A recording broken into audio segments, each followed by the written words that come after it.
Good morning, everyone, and welcome to A Moment of Hope with Upward Transitions. I'm Carla Stinnett, and today we are extremely excited to bring our special guest on to our broadcast today. This is the Executive Director of the Homeless Alliance, Dan Straughan. Hello, Dan, and tell everybody hi. Hi, everybody, and hi, Carla. Thanks for having me here this morning. Yes, we're so excited to have you.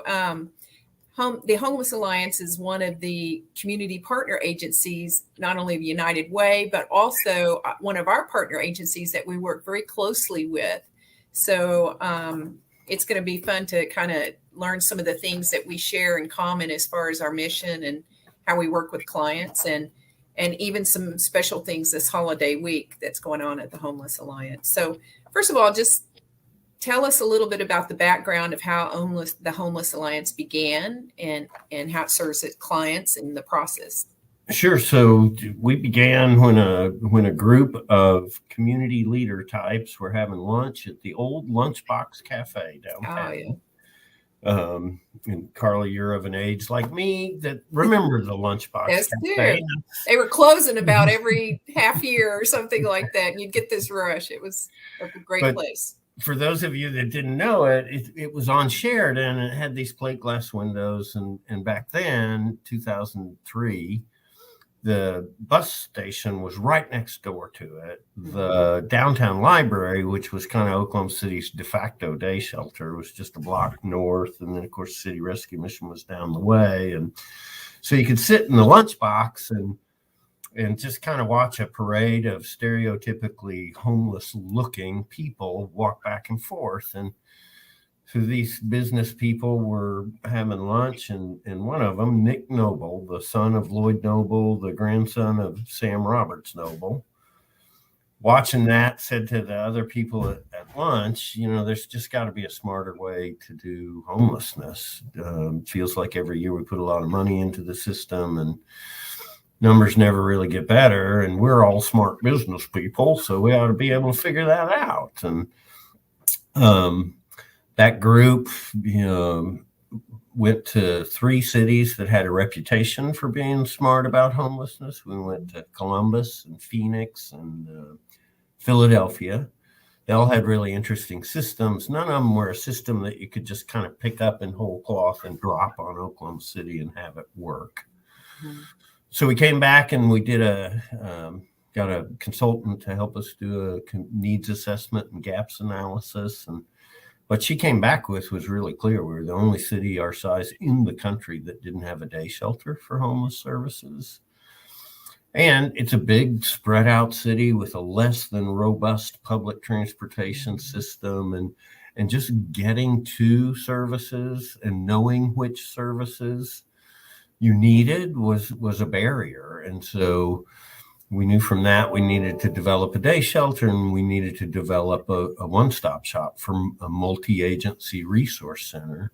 We also knew that an ad hoc group of volunteers getting together once a month for lunch to talk about those issues weren't going to be able to make them happen. And so the group incorporated as the Homeless Alliance. I became our first and only employee, and the rest of the people at lunch became our first board.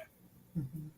That's awesome. I hadn't heard that story, so it's good to hear the background on that. Well, and I would say when they knocked down the lunchbox to build the new BOK tower, I called the city planning director at the time, Aubrey McDermott, and I said, that big red neon sign that the lunchbox had, I want that. And for our place. And she said, Dan, that's a iconic bit of Oklahoma City history, and it belongs in a museum somewhere. And I said, well, but I called dibs. And she said, dibs noted, thanks for calling. But about 6 weeks later, that sign showed up with a construction crew, and they'd completely replaced the neon, and they hung it over our day shelter serving line and wired it up to electricity. So now we flip on that old lunchbox sign and turn on the neon whenever we're serving a meal in the day shelter. It's really nice. That is too cool. That is a great story. Yeah, I just recently toured the day shelter for the first time, and it's a wonderful place. And as far as the facility and setting, the way you have it set up and everything, I thought I was very impressed. Thank you. So, the past 18 months have been challenging for everybody, including our nonprofit network in Oklahoma City. So, how has COVID-19 impacted the way you serve your clients? What did you do? Oh gosh, it was boy, just so much. Our day shelter, which you've been in pre-pandemic, we were seeing 350 people a day in that day shelter, and early on, before we had vaccines and really knew what was going on, you couldn't put 350 people inside a building like that, and so we moved kind of all of our services outside into the kind of the mall area between the resource center and the day shelter. And then we worked really closely with the city county health department and the state health department and all 7 of the overnight shelters to kind of come up with a plan. And we installed germicidal UV lights in the day shelter, and City Rescue and Salvation Army did the same. We worked with City Rescue to develop an isolation shelter. So if anybody showed up at any of the 7 shelters who was symptomatic or later on tested positive, we could send them to this isolation shelter. When we put together a quarantine shelter at Grace Rescue Mission for people who were particularly vulnerable, older people experiencing homelessness with co-occurring conditions, liver disease or lung disease, that kind of stuff. And then starting in September, we started mass testing at all the providers. And between September 1st and January 15th, when vaccines became available, we did over 6,000 tests of the homeless population in Oklahoma City. And during that whole time, our test positivity rate never rose above 4%. And that was at a time when in Oklahoma City, the general population positivity rate was like 25%.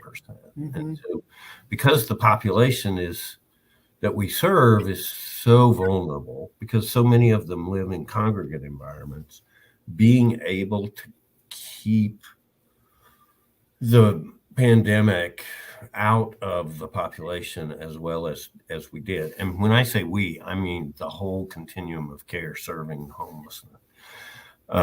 It was really quite an achievement. Yeah. Speaking of that continuum of care, one of the beautiful attributes of Oklahoma City is that our nonprofit network works together. I mean, we collaborate well. We don't try to necessarily compete with one another. We try to meet the needs of the citizens in our community. And one of the wonderful things is how Homeless Alliance and Upward Transitions, the Jesus House, and all these others work together to accomplish these goals that we're trying to achieve. And I know when Upward Transitions, we went to remote work during COVID, mm-hmm. but we still were able to do our one-on-one case management with our clients through that time too.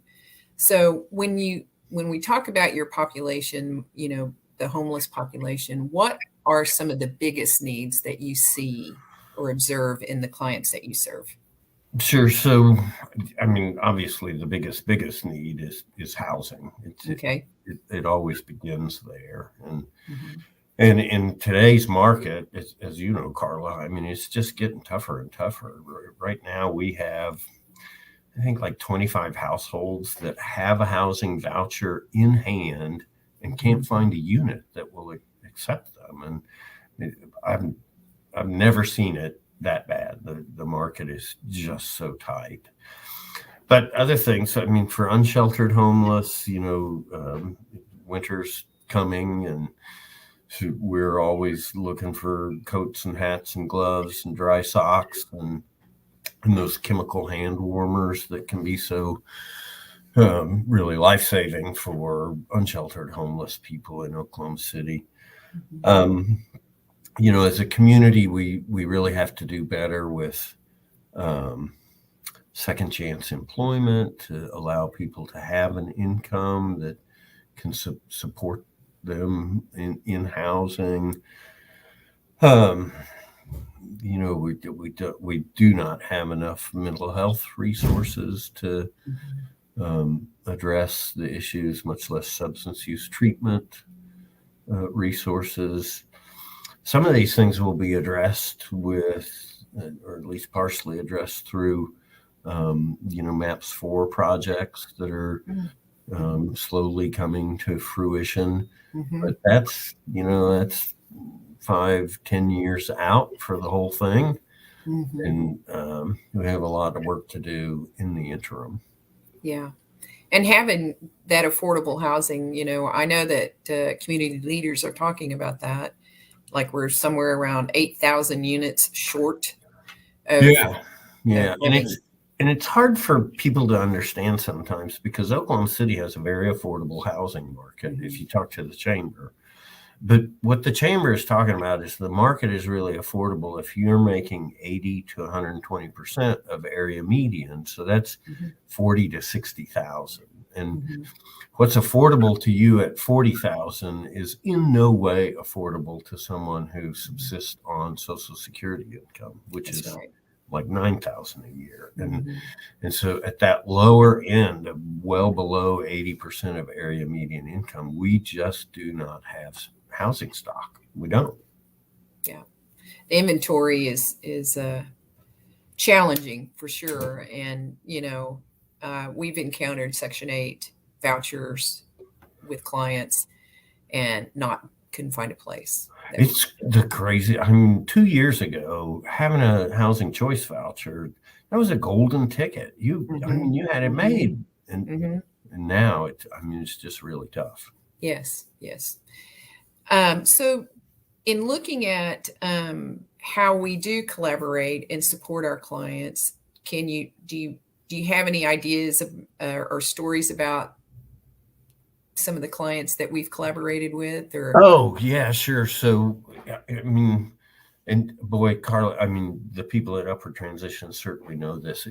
Homelessness is a complex thing. And literally for every client we see, it is not one thing. It is not, I lost my job and so I'm homeless. It's, I lost my job because I've got bipolar disorder and I can't access appropriate treatment for it. So I've been self-medicating with alcohol, and between the alcohol and the bipolar, I've wrecked my physical health, and I can get primary health care for the kids with Sooner Care, but I can't access primary health care for myself. And so even when I have a job, I can't keep it very long because my absenteeism is so high. And because that's been going on in my life for the last 5 years, 3 years ago, I got evicted. And now even when I have a job and I have some money, nobody will rent to me because I've got an eviction history. And because that's really frustrating, I've misbehaved a time or two, and I've got a bunch of court fees and fines that I can't pay.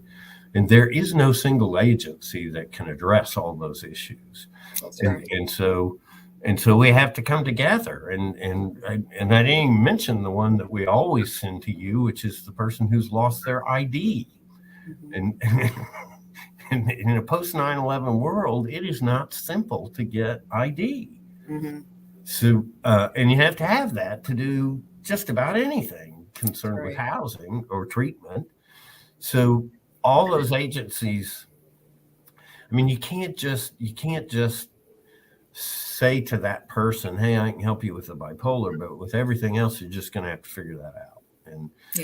And maybe they figure out that they can go to Hope and Legal Aid and Upward Transitions and Salvation Army, but we have to, and we're really pretty good at it in Oklahoma City, working together to provide those wraparound services that help that family get into housing and stay housed.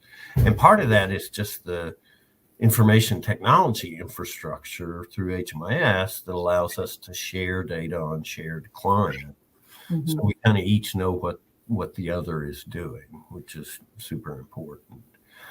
One of the things I think about, Carla, is that I've lived here all my life, and if there's a silver lining to being a disaster-prone city with tornadoes and wildfires and bombings and all that kind of stuff, is it has taught us that the government, nonprofit, and faith-based sectors just have to work together to really make a difference in the life of the community. And when you're talking about the life of the community, that starts with each individual family that we serve.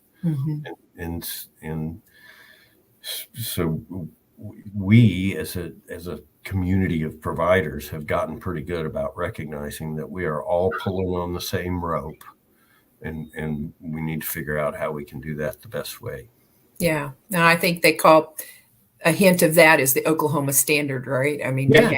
we have each other's back, and we do come together anytime there's a community need like that. Yeah. So, well, in closing, our time's about up here. And so I was just going to ask you, what are you thankful for this Thanksgiving holiday? I mean, this job, I love this job. It's to be able to come to work every morning and know that at some small level, you're making a difference in the life of the community. I mean, what a blessing that is. Not everybody. When I was a banker, I mean, I liked being banker and taking care of other people's money, but it doesn't really compare to taking care of people. I agree. Well, tell us a little bit about the Thanksgiving meal. Sure. So we'll serve a Thanksgiving meal for our day shelter clients tomorrow. It'll be lunch, and there'll be turkey and all the trimmings. We have about 1,400 people in our various housing programs right now. And so all the case managers have been working really hard to make sure they all have what they need for a Thanksgiving dinner. And so I'm hopeful that our clients and our day shelter guests will enjoy the day. Yeah. Well, thank you, Dan, for being here today as our special guest. And can't thank you enough for all that your team at the Homeless Alliance does for our community. And I know that Upward Transition loves working with the Homeless Alliance, and the work is meaningful. And you're right, it does help you get up every day and be thankful for the work that you do and being able to invest yourself in people's lives. And that's important work. So anyway, well, we'll say goodbye for now. Happy Thanksgiving to everyone, and we'll see you next week. Thank you again, Dan. Take care.